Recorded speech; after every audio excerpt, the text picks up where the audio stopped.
Good morning, everyone. Maranatha, chapter 206, July 25th. All nations follow America's lead. When all the people heard the sound of the cornet, flute, harp, sackbut, psaltery, and all kinds of music, all the people, the nations, and the languages fell down and worshipped the golden image that Nebuchadnezzar the king had set up. Daniel 3:7. History will be repeated.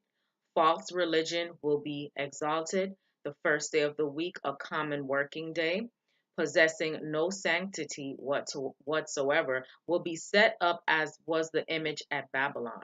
All nations and tongues and peoples will be commanded to worship this spurious Sabbath. This is Satan's plan to make of no account the day instituted by God and given to the world as a memorial of creation. The decree enforcing the worship of this day is to go forth to all the world. As America, the land of religious liberty, shall unite with the papacy, enforcing the conscience and compelling men to honor the fall Sabbath. The people of every country on the globe will be led to follow her example. Foreign nations will follow the example of the United States. Though she leads out, yet the same crisis will come upon our people in all parts of the world. Nations will be stirred to their very center.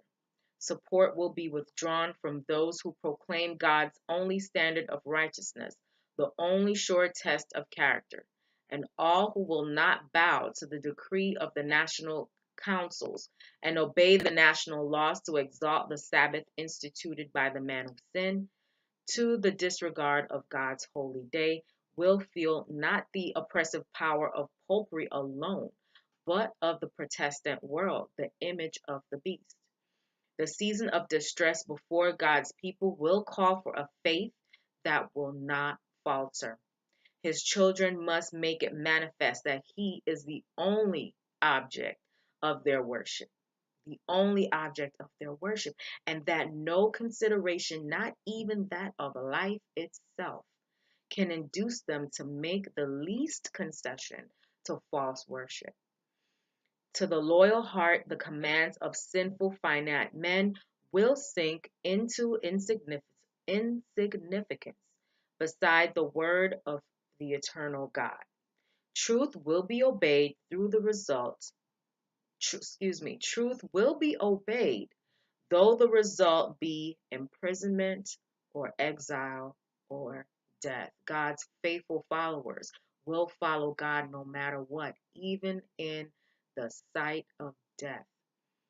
Just like that young girl, they made a movie out of her life where Dylan and that other guy in Columbine put a gun to her head and said, "Do you love God?" And she said, "You know I do."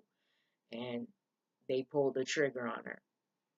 Even in the sight of death, in the face of death, we will be faithful to God. That's what true Christianity is. None of this, what you see on TV, God will bless you with $1 million. No. Did you see the life of Jesus? True Christianity requires sacrifice, requires boldness. Okay? So remember that. And I hope you have a good day today. Maranatha.